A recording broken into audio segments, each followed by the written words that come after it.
on this week's episode of the Jesse T Show, the amazing, mighty, and powerful Brine Hamilton. Welcome to the show, brother. Hey, thanks for having me on, Jesse. I appreciate it. Yeah, it's my pleasure, man. I know we connected.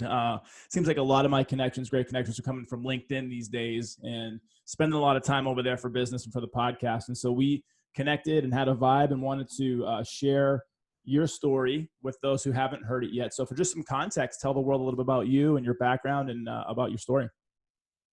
All right, for sure. So my name's Brine Hamilton. I'm a 38-year-old husband and father of four. Currently, I work in the security industry, have for the last 15 years, with the last 13 of those being focused on healthcare. Also, just other opportunities that have come up as part of my career are teaching. So I've taught at Humber College, still teach at Fleming and Seneca College as well. So I'm teaching security-related programs to students there. And host a podcast, the Healthcare Security Cast, where we focus on topics that are relevant for healthcare security leaders. And as well, we focus on other topics just around leadership and just skills development. So we'll talk about networking, LinkedIn, things of that nature. As for my story, it's interesting, Jesse. I was listening to your interview with Jordan Mendoza, who, again, another great podcast that's out there right now.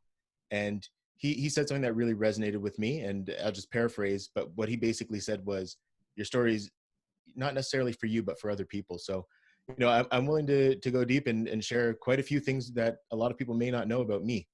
But yeah, definitely excited to do that. So yeah, whenever you're ready, I'll jump right in and talk about myself if you want. Let's talk about the things that made you who you are, and some of the challenges you've overcame, and some of the things that you've been able to create in your life, and just like more context on your story.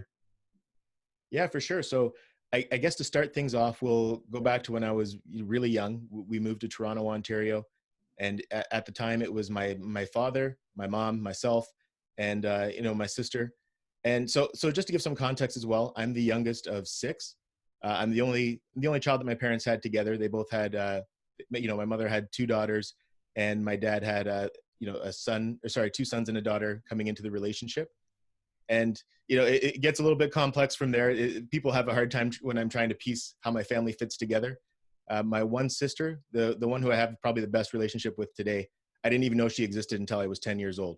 My mom had my sisters really young, put the second one up for adoption. And when I was 10, she was 18 and actually found us. So, wow. That was, it was really, really interesting. But yeah, we have the best relationship. I actually have a nephew who is like basically my twin, who I wouldn't have had the experience of even knowing him if we hadn't been able to find each other. But anyhow, sorry, I got off track there. Getting back to the story, we came to Toronto, Ontario. We really didn't have a lot at the time. When we first came here, we lived in a family shelter. It took us a little bit, and we got into subsidized housing. But I had a father who just had an incredible work ethic, right till the very end. At the time, he was working, 3 jobs. He worked at a food terminal. He delivered pizzas. He did whatever he had to do, really. He did home improvements on the side. But I remember when I was in kindergarten, he would pick me up from school. And, he'd get me in the house and he'd pretty much immediately fall asleep. And, my mom would have food ready for me or whatever until she got home, but she would get home, wake him up, and then he'd be off to his next job. Usually there were times where, he was working at the food terminal. So he'd be having dreams about produce and using some, colorful language to refer to apples and oranges. Times where he was just in the wrong uniform. Right? Because you were telling me about that. That's interesting. So he was so in the zone, or even in the weeds sometimes, where he just would wear the wrong uniform to the wrong job. Yeah, like sometimes he just didn't know whether he was coming or going. But wow, he was just grinding, trying to get us out of there. We weren't in a great neighborhood, and he just didn't want that life for me. So he worked really hard. We bought a house in a city called Oshawa, Ontario. And when we moved there, so just to give some context, we were in Toronto. We were in, the most diverse city in the world by some regards. We moved to a place that didn't quite have that cultural or ethnic diversity. So we moved from that situation to a situation where I was, we were one of 2 Black families in the school. I was there for half a year. And then at the start of the next year, the other Black family had gone. I went to being the only minority in the entire school for a couple of years. So wow. That was, there's some interesting experiences there. Were you like people, were you bullied at all, or was any of that stuff going on? I don't know if I'd say bullied. I didn't really let myself get bullied. I was a fighter. So I did get into a lot of fights. Yeah. I'll put it that way. And the one thing that really stopped that was when I was in grade 4, they put in this rule that was called the zero tolerance rule, Oh yeah. which essentially meant if you got into a fight, you got suspended. And at the time I hated school. I didn't care about getting suspended. You I wanted didn't to want to get go home. suspended. It was like vacation. Yeah, except that I didn't want to go home to my dad and tell him I got suspended. So that was what stopped me from getting into fights at that time. And also at that time, we also switched schools, and the situation changed a lot. Those couple years that I was at the first school that I went to in Oshawa, I actually got held back in grade 2. There's a point where they told my parents that intellectually they didn't think I was going to be able to keep up, and they wanted to put me in special education. And I think the one thing that kind of saved me from that was the fact that I was really good at math. And, when my mom was told that, I was struggling in these areas, there were points where I would come home every day and she made me learn my multiplication tables in grade 2. And I remember crying, wanting to go outside. And she was like, no, you have to finish your math. So she knew that I didn't struggle with math. So I think that was what kind of saved her from just believing. Like a great coach. She saw that you were struggling, but she played to your strength on that one so that she can get you engaged. Yeah, I think, I don't even know necessarily that I was struggling, but like you said, I just wasn't engaged. I hated school. I hated being there. Right. But a lot of things that happened in the year where I was like 10 years old got me to be engaged. I had one teacher when I switched schools. His name was Mr. Miklos. And, he was hard. You came into his classroom. You didn't say, yeah, you said yes. You didn't say, yeah, yep. You didn't say, nope. You said yes. You said no. And that wasn't, I wasn't used to that structure. But, I know a lot of people had a hard time with it. I remember some students crying, and I just wasn't, for me, this guy's not going to make me cry. You're not going to, I kind of had this mentality where I wanted to prove him wrong. So I tried to do everything. And that was where I actually kind of got engaged in school, and kind of saw the value in putting in the effort. Isn't that interesting? Like a teacher that's abrasive, but has all sorts of structure. People crave structure, and whether it's to have a chip on the shoulder and say, I'm going to show you, or whether it's truly like, this helps. That's why the military is so effective for people, because you have, like myself, when I was in the military, I came from Boston, very much completely rough around the edges.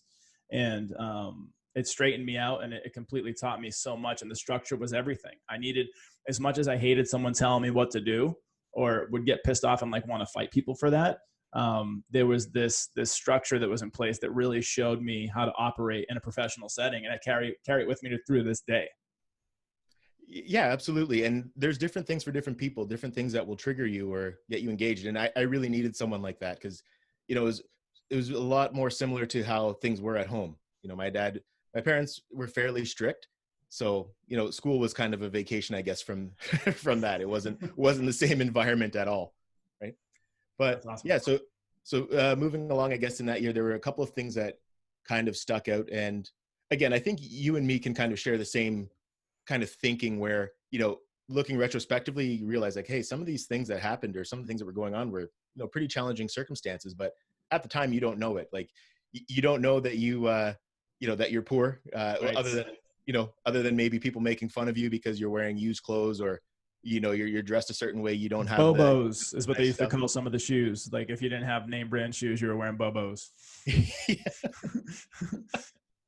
Oh man, but yeah, so like that whole element of things, and there's a lot of things going on. Like my mom had some trauma that she had never really been able to deal with at that point. So until I was around 10 years old, she was an alcoholic.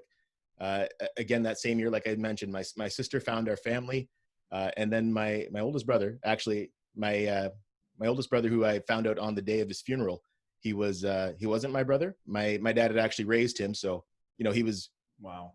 I believed he was my half brother. But yeah, he was murdered when I was 10 years old over essentially $20 worth of crack cocaine. So he was dealing, or was he buying? He was buying. He was buying. Yeah. Damn. For $20. $20 worth. Yeah, he got stabbed over it. The story was someone else had stolen it, and he got blamed for it, and that led to the end of his life. Wow. So that's horrific. So and how old were you when this went down? I was 10. Were you able to, outside of knowing that your brother was gone and taken, like, were you able to make sense of it at that point? It was interesting. Like, I just remember seeing how hard it was for my dad to bury him at that point. Right. He would have been 20. He was 26 years old at the time when he died. And, I could only, I don't want to know what it would be like to bury, your 26-year-old child. So that was something that he definitely had a hard time with. And my dad, he was the type of guy, the first time I saw him cry was when him and my mom got divorced, and I was 20 years old. So even on this day, like, I know it was killing him inside, but he still never let it show. That was just the guy that he was. Right. But I definitely understood it. That was kind of why I stayed away from those things. And that was why my dad wanted us to move, because he didn't want me growing up the same, with some of the same experiences that my siblings had. Sure.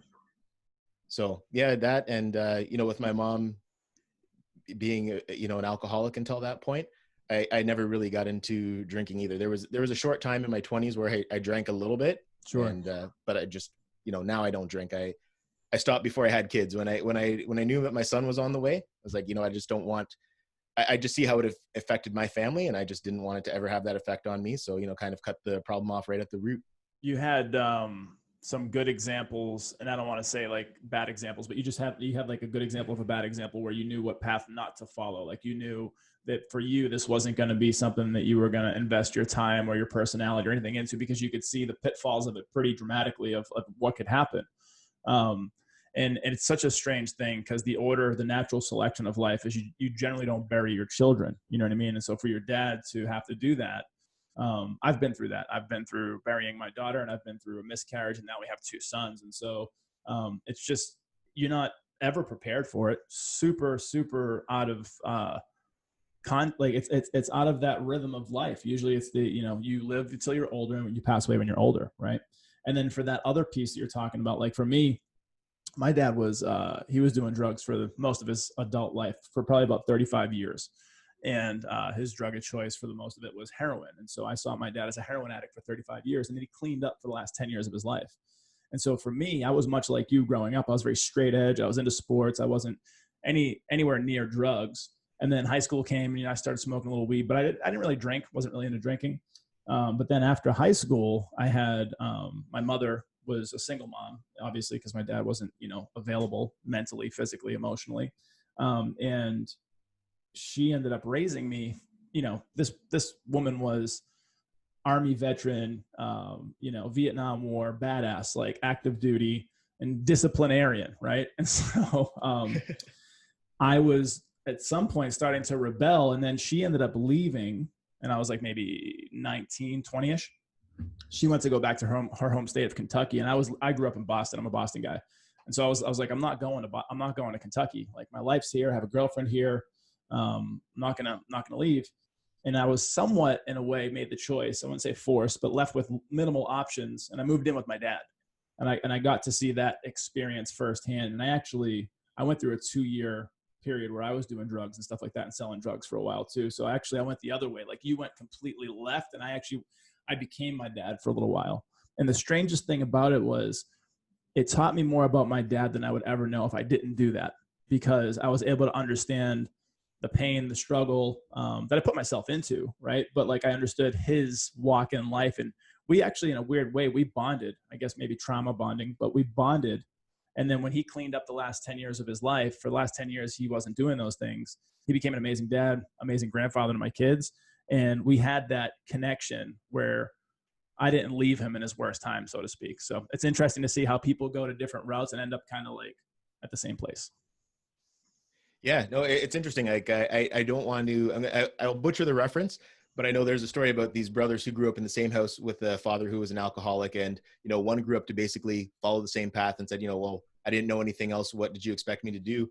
And then the other brother took the complete opposite approach and was successful. And he said, well, I grew up in this, seeing this, why would I want to follow that? Yep. So yeah, it's just interesting how those things work. But, not to really my parents, I think, did a pretty decent job with me, and they did do their best. They tried, my childhood wasn't, when I was in it, I didn't think it was bad by any means.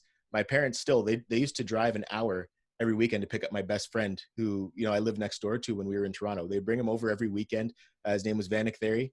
We spent, we spent weekends together, like almost every weekend. Like, it's astounding how much my dad would go out of his way just to make sure I had, something that still tied me, I guess, to where I used to be. And I Yeah. still had one real friend because I kind of didn't where I was. And That's that first a beautiful, like, going above and beyond from your dad to keep that normalcy for you. And also it sounds like they did an amazing job trying to keep all those things together. And so now, after your brother is tragically killed during this drug deal gone wrong, you're 10 years old.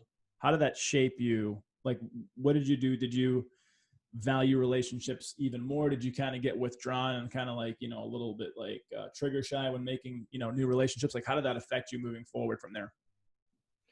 Yeah, it's interesting that you're kind of making me think about it, but I guess I never really had too much depth in relationships for a while, and I don't know if that was maybe as a result of that. Sure. But I never really had too many deep relationships. I was always, again, I was the youngest again of six, so uh, I was usually around older people. I spent a lot of time just observing and just kind of focusing on people's behavior and just trying to understand that. Yep. And, I wasn't, when I'm looking back, that's how I view it. I wasn't sitting there analyzing people when I was a kid, but that's kind of, essentially what was happening.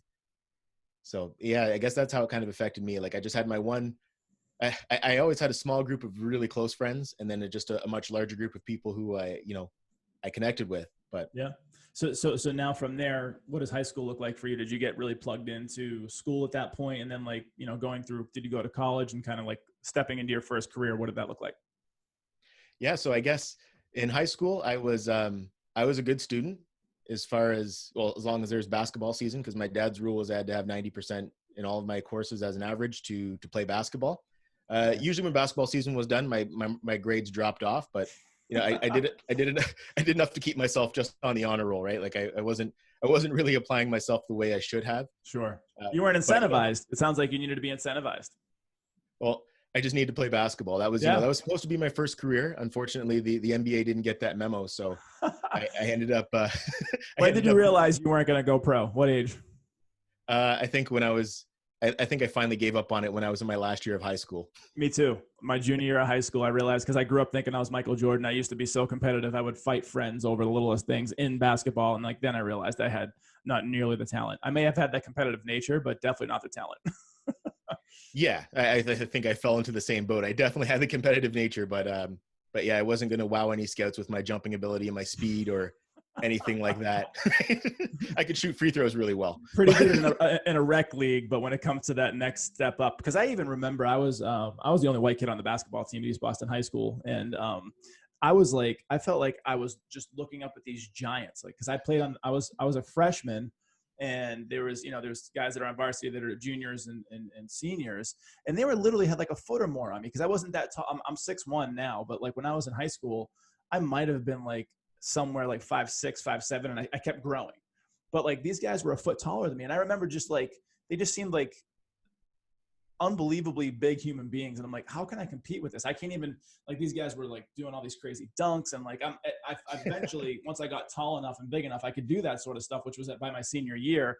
But like in ninth grade, I couldn't compete with those guys. And then that level of height, strength, speed, quickness, it just kept on evolving past that. So I knew at one point, I'm like, this is just, I wasn't built to do this, Yeah, there comes a certain point where you can have all of the desire in the world, but sometimes just doesn't it doesn't all come together. Like even if you look at LeBron James, like LeBron James has that combination. He has that freakish athleticism. He has the the genetics that really allow him to do a lot of the things he does. But there's a work ethic behind it because there are other people there's other people who are 6'9" who have a lot of those same physical qualities, but they'll never be a LeBron James or, even an NBA player for that matter. It's crazy. I mean, it is definitely, there's like that genetic piece. There's that ability and skill and natural talent, but then you have to build on that. And then you have to have that work ethic to work harder than everyone else, because if he didn't, he could just be like a journeyman, right? Like he could be someone who, with his ability and with his height and all this stuff,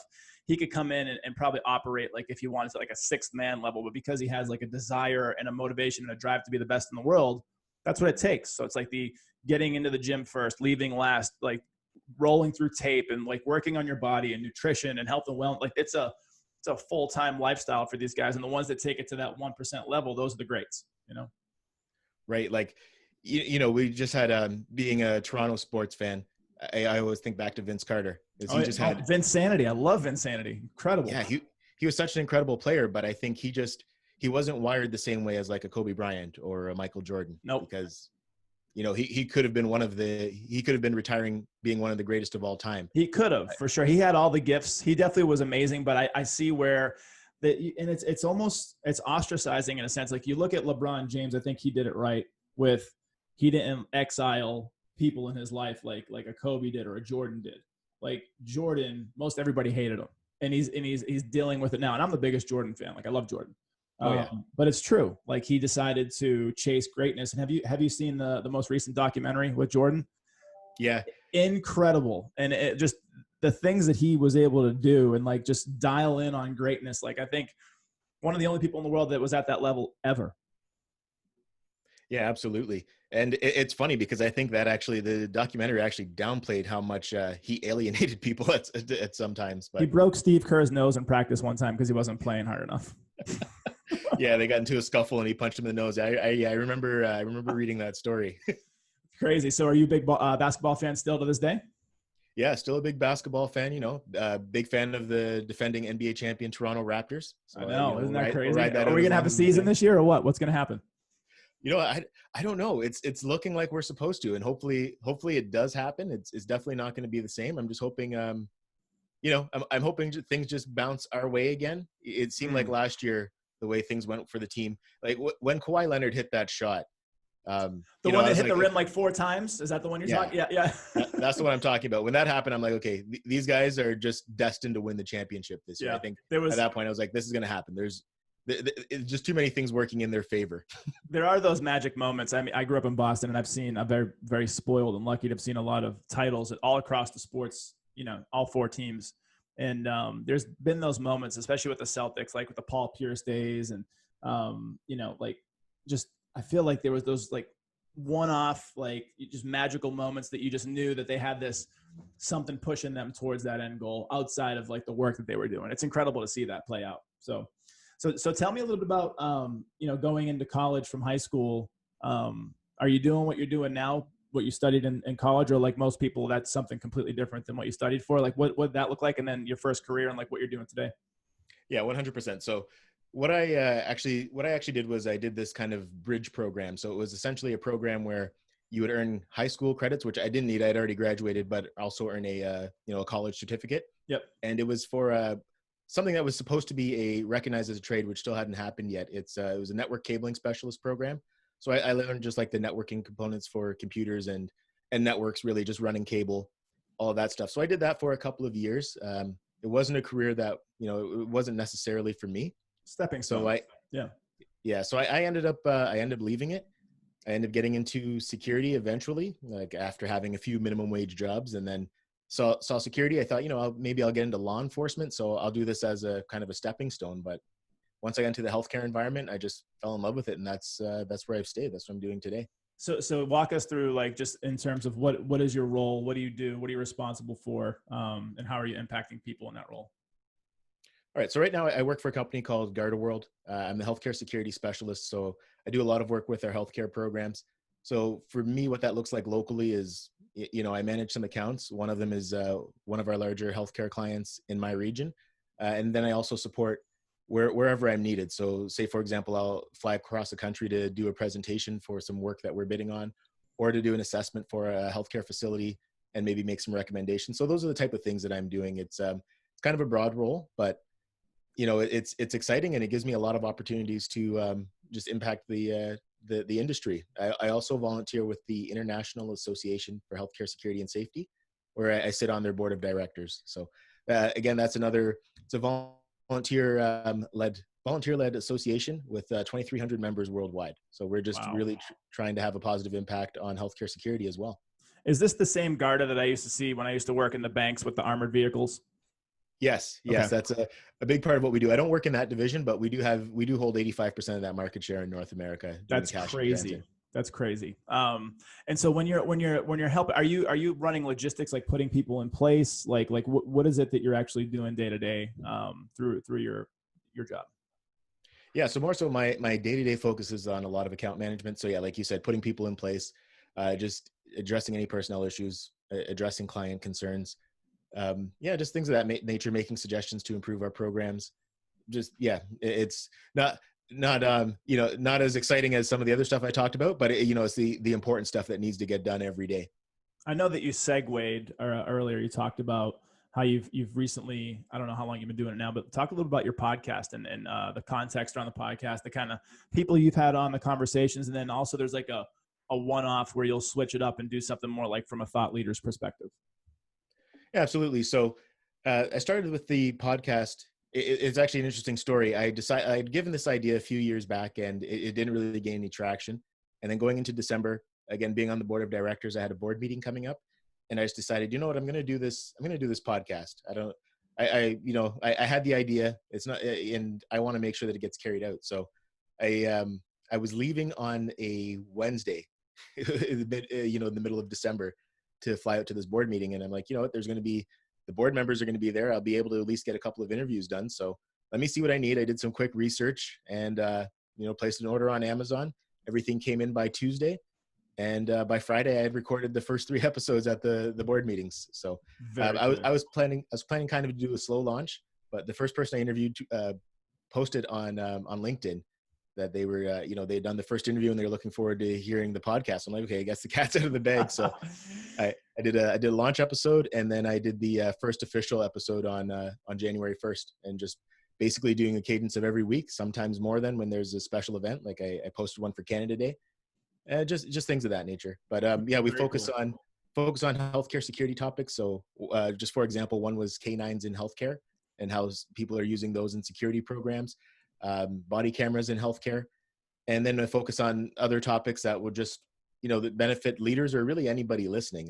Talk about networking, talk about your personal brand, personal development, things of that nature. So it's kind of diverse in the sense of the secondary topics. So you've started essentially this year, January 1, but you already have more episodes than there are weeks in the year, if I remember correctly. That's correct. Yeah. So I have 31 so far, and 32nd is coming out later today, probably.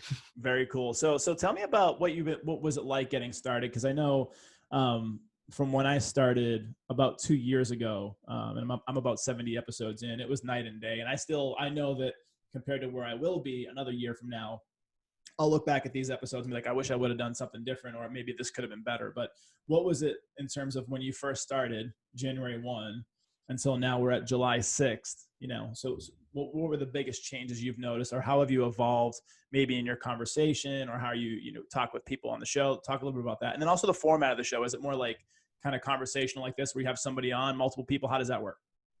Yeah, it's usually more interview based. It gets conversational at points, but I always try to really, for me, I want to get the guests' content out there. I try not to influence it with my opinions, but I'll ask questions, and usually, I'll prepare by sending them an idea of what we're going to be talking about. So people are just in the right frame of mind. Yep. Because again, they're going to be carrying the conversation for the most part. But just, asking the right questions. And from when I started till now, it's Jesse, like every day there's something I look at it and say, I wish I had done this differently. Yeah. I just found a way to increase my downloads just by changing a setting in how it's posted.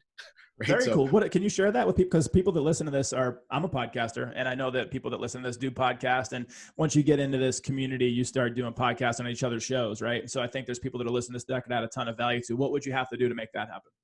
Yeah, so it was just one setting. I use Libsyn as my podcast hosting service. Yep. And it was really just in the way that it's in the destinations. When it's going out to LinkedIn or Facebook, if you just go into the settings, you can change it to a download link versus, just a video or what have you. Super easy. Makes it more convenient and just plug and play for the person and the end listener to click on it. Yeah, exactly. Nice. Okay. So now you've been doing it for 6 months, give or take, almost 7 months. So what's some of the interesting conversations or like the aha moments that you've had during your time doing the podcast? Just looking back, like listening to some of them, it's just figuring out just different things about editing for one, because I still do all the editing. Yep. I don't have the infrastructure right now to sub that piece out. I'm trying to teach my daughter how to do it to kind of take some of the load off, but it's going to be a process to get her up to speed with that. How old is she? She's 8. Getting her started early. I love it. Yeah. She's taken interest. She was, it's funny. She was the first person to listen to the podcast. So there you go. She's your test group. Yeah, exactly. See how it sounded. So are you, you're putting out an episode a week, if not a little bit more, depending on what you have going on. Talk a little bit about how you switch from the main, 80-90%, the healthcare security type piece, to where you're having experts or people that'll come on and talk about some sort of thought leadership and like what they're talking about, like emotional relevance or these different things. Yeah, absolutely. So essentially what I've done is I've just picked a day, which is typically it's Tuesday now, where I'm just releasing a healthcare security related podcast. And then I'll mix it up once a month or sometimes more. It just really depends, because what I found is I'm having to reach out to people less. I'm having more people reach out to me about being on the podcast, which is Yep. Great. It makes it really easy to get some good content on there. But yeah, I've been mixing it in that way. Have some ideas that myself and another peer are working on, collaborating on. So just watch for that to come soon. But yeah, it's kind of been the way I've been going. So there's at least one a week. And with the personal development topics, when I first started, I would switch it up. So I would do one a month, where I would just put that in place of the healthcare security topic. But my audience more so wants to hear the healthcare security topic. So I'm doing that now as a kind of an ad hoc podcast, if you will. Very cool. And what would you say for you, at least your biggest takeaway from when you did do the personal development series within your podcast? Like, what would you say one of your favorites was, or one that has made like the biggest impression for you? Actually, it was the networking one with Michael J. Hughes. That's had the most downloads. Okay. But it was interesting because it was more of this style format. I actually met with him in person. So yeah, I find you always get a lot more of the conversations when, you can see the white of the person's eyes. For sure. Whatever reason, it makes a big difference versus, even when you're doing the same type of thing on a Zoom call, but you can't see the person, it just makes a big difference. But yeah, just some of the finer points. I think the most valuable part was the conversation we had afterwards. but I think those are kind of the valuable things that people don't sometimes get to see. What I've actually started doing is, we'll continue recording once we're done the main podcast. And when I'm listening, if there's something that I want to share, I'll reach out to the person to make sure that that's okay. But yeah, it's been interesting. There's so many different things I've learned, just for tracking and just goal setting. Because when I first started doing this, I was just kind of doing it as a hobby, but now it's gained some traction. Have a couple of sponsors now, and in talks with a couple of others. So, we'll just kind of see where it goes, but just a lot of correcting and adjusting as time progresses. It's the whole entrepreneur, like entrepreneurs are the type of people that'll jump out of an airplane, build their own parachute before they land, and kind of land gracefully, where like they have this learn as you go kind of mentality, where you started this podcast with the knowledge that you had, and now it's night and day. And again, another 6 months, it's going to be night and day from where it is now. So it's this progressive, beautiful learning that you can go back to and see your own development, which I think is really cool. And then I think from the standpoint of just the things that you like, for me, the podcast has been beautiful because I meet amazing people. I meet people that are interesting, that have done amazing things, that have overcome so many, obstacles, or built amazing things. And it's just been a great way to connect with beautiful people. And I'm assuming that's kind of been your experience too. You've probably made some great relationships over the last few months. Oh yeah, absolutely. Just with my peers, some of them were people that I already knew just from being involved in the industry, going to conferences. But we've been able to deepen a lot of those relationships, and and just kind of take them to the next level. Just have some people now that that are turning more into friends than just peers, which is always nice. And then yeah, people who I would have never had an opportunity to connect with otherwise. Like I've connected with a chief security officer in India. Wow. At a hospital in India, Australia. Like it just connected with people all over the world, which was not something that I necessarily anticipated. But I'm glad that it's happened, and really given me an opportunity to meet more people. I love making those connections. So that's been the great part of it. We're definitely living in some strange times, but I think we're living in beautiful times too, where you can literally connect with someone across the world because of social media, because of podcasts, because of all these different things that we can do. So I want to talk about real quick, how is it up where you live right now in Canada with like COVID and civil rights movement and all this different stuff? Like, just is it comparable here to the US? I live in Atlanta. So Atlanta is one of the hotbeds of, all the different stuff going on to try to, make things right. But like, I was talking to a buddy at dinner on Friday night, And he was saying that the rest of the world, and maybe this doesn't include Canada, maybe it does, but the rest of the world is not quite like where we are right now with how we responded to COVID, and we know how that went. So basically we're still kind of going back and forth with it. And then also, because a lot of the rest of the world is open, right? And then also with, Black Lives Matters and the policing issues and things like this, he was telling me that his friends that are from around the world, they're not experiencing the level that we are in the United States. Is it similar in where you are, or is it a little bit different? How is it up there for you? I guess the shorter answer is no, it's not similar. You guys are definitely, we haven't been hit by, number one, I'll start with COVID. We haven't been hit by COVID nearly as hard as you have in the US. I think we had some controls in place early on. A lot of people just were essentially in lockdown from really early on. So we have it, I think we're in a pretty good spot, I guess, if you want to compare to other places in the world. And as far as the civil unrest and the issues with Black Lives Matter, there's been, it's obviously garnered attention around the world, and Canada's the same, but we haven't had the level of riots or, the same type of issues that you've seen in the US. So it's definitely a lot different here. Have you seen over near Seattle? I think it's called Chaz, where there's there's a movement that's been built up, and it's almost like a militia and a group of people that have taken over like a neighborhood or two, and it's like they're policing and controlling that area. Have you heard about this yet? It's interesting. I've heard some conversation about that. I didn't know it actually was happening in the US already somewhere. Crazy. It's crazy. And it's I think it's hard to say, because I was also talking to my buddy, he's a black dude. And he was saying that he doesn't think this is going to change anything. And in my mind, and he gave me a few pointers. And in my mind, I'm very spiritual, and I believe there's a conscious awakening in many people that have been happening for years. And it seems to be culminating now. And I was under the impression, I felt like this would be a really hard time, but like it would be beautiful. Like we would kind of rise like a phoenix from the ashes and like potentially become better human beings all around for the most part. But what are your thoughts on that? Do you feel like this change, this movement is going to be meaningful, or is it just, going to go for naught kind of thing? I'm hoping that we're able to get some meaning out of it. It's hard. Like when you really break it down, we're fighting against racism. I don't know if there's a way that you legislate that away. I don't think that's possible, number one. And number one, how would you even enforce it? It'd be challenging. It's almost, to me, I think of the war on terror. It's an enemy that you can't beat, but we're going to put all these resources into chasing it. Yep. I think it comes down to really education and making sure that we're, teaching people things that are relevant, teaching people how to think versus what to think.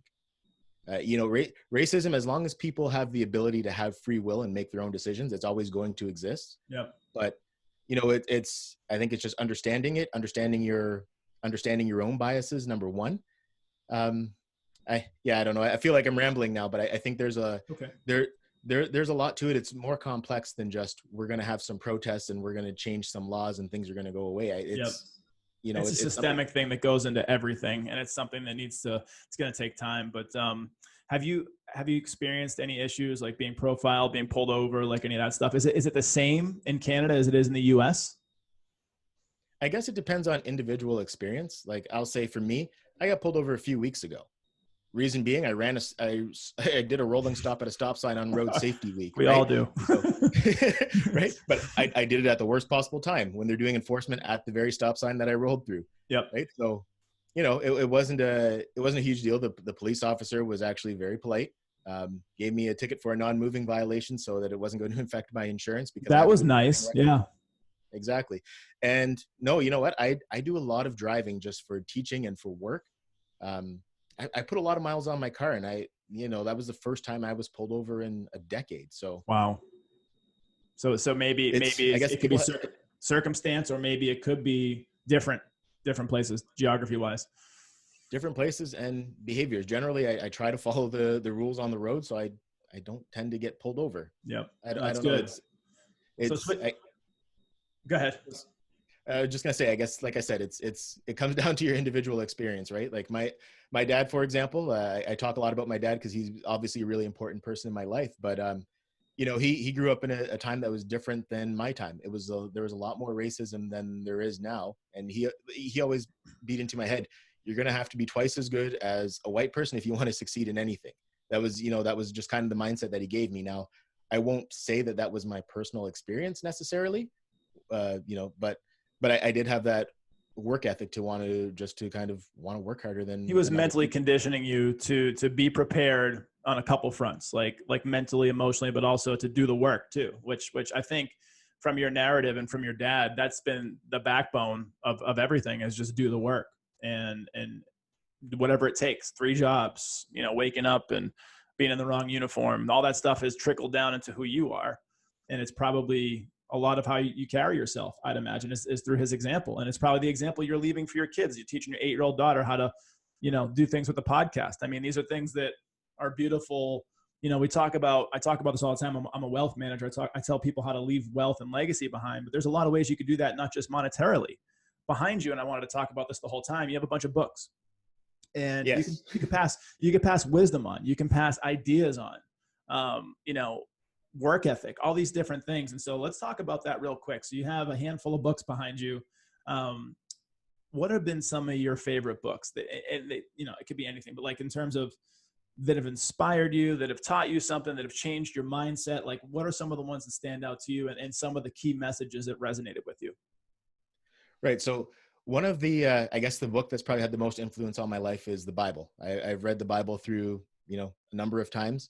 And it's one of those really, I think it's probably the most vast book you can read. You can read the same thing a number of times and pull out a lot of different lessons, every time. One of the, I guess, to look at a different book, 360 Leadership by John Maxwell was probably the Great book. first book that I actually ever read cover to cover. Because it's another thing, even though when I was in school, I never read any of the books. I didn't. So anybody who's listening, who's a kid, just don't follow my example. Just read. I learned to love reading once I finished school. Once, it I was comes doing later, it because I feel wanted like, to. for most people, because for me, it's the same way. And I love learning, but I'm more of an audiobook guy because I never developed the reading, like physical reading. And I do that, but for the most part, it's all audible. So. Yeah, I love Audible too. I'm kind of old school. I do like having as you can see behind me, I do like having the physical book. But yeah, 360 Leadership by John Maxwell, like I said, first book that I actually read cover to cover.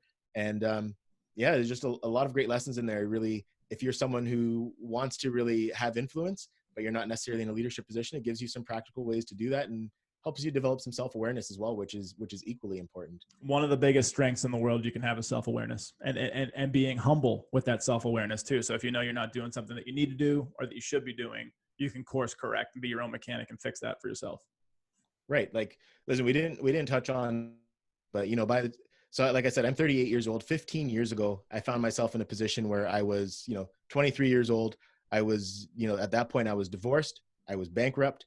There's even one point where I was driving home from my shift at work. And I think I've only told my wife and my best friend this, but there was a point where I was just so down that I actually thought about just driving my car off the road. Cause I'm like, Wow. I've messed up my life so much at this point, but I for whatever reason, I just, something clicked in my mind and I was just like, you know what, I'm not going to let what's happened kind of keep me where I am. I just need to keep working and keep grinding and get myself into a better place. And, I've been able to overcome a lot of those challenges. And again, a lot of it comes back to my dad, the example that he set. I talked about just his work ethic. When he passed away last September, he had a prosthetic leg, and even right up until the end, like, he was still doing work. He was climbing ladders. One of the stories I heard was, he had climbed up on a roof and his prosthetic leg came off and fell over the roof, and he had to get someone to pass it back up to him so he could get down. Wow. Like, that was the type of guy he was. But where do you think yeah, he got his work ethic? Was it someone before him, a parent, or someone he looked at? Because, for me, I'm really big into learning, and you find these amazing thought leaders that are out there, but I like to go a step beyond who that person is to see who they learned from, because it kind of gets diluted and people have different perspectives. And so, like, who was his inspiration? That was it just his personal experience drove him, or did he have somebody like leading the path on that for him? I think it had to be my grandfather. Like, my dad was, he was one of 13 kids, right? Wow. So And it's funny, kind of a funny story, but he was the only Hamilton in his family because the wrong name got written on the birth certificate. It was my grandmother's name. Wow. And Brine, I was named after him. It was just Brian misspelled because my great grandmother, again, filled out the birth certificate and wrote Brian the way she said it, which was Brian. So, but yeah, he just, he saw that example from my grandfather, who was, a really, really proud man. He worked really hard to provide for his family, and he wouldn't take handouts. I don't know how accurately I can recount this story, but my dad told me a story of how, I guess firefighters came one Christmas to give them some presents, and he sent them away, right? Like he didn't want the handout. He's like, get out of here. Yeah. Yeah, I can provide for my family. And that was the mindset that he had as well. And he worked really hard to do that. And I think that's, I think it came from him. Beyond that, I don't know, but I can say, I think, I inherited my dad's work ethic that he inherited from my grandfather. Well, I can see it bleeding through. His legacy is definitely affecting you, and then you're turning around and creating your own legacy, but also, impacted by his, and it just keeps trickling down through the generation. So it's a beautiful thing to see, man. So, all right, we're gonna jump off here in a second. I want to just find out for you, if people want to find out more about you, if they want to connect with you on social media or LinkedIn, if you could just give us some information. I'll also have everything put in the show notes, but what's the best way to find you? The best way to find me is on LinkedIn. It's Brine, Brine. I'm the only Brine Hamilton pretty much on any social media platform. I don't, that's the one good thing about having a misspelled name, is that no one else has it. So, you can visit my website, brinehamilton.com, connect with me on Facebook, Twitter, LinkedIn, like I said, Instagram, TikTok, even. I'm on pretty much all of them. And I have pages as well for the Healthcare Security Cast. So you can find me either way, but the easiest way is if you send me a message on LinkedIn, or connect with me on there. I'll get back to you. Very cool. Well, you've been a pleasure to chat with. I look forward to our next conversation. He's the amazing, mighty, and powerful Brine Hamilton. I'm Jesse T. Be sure to catch us on next week's episode of The Jesse T Show.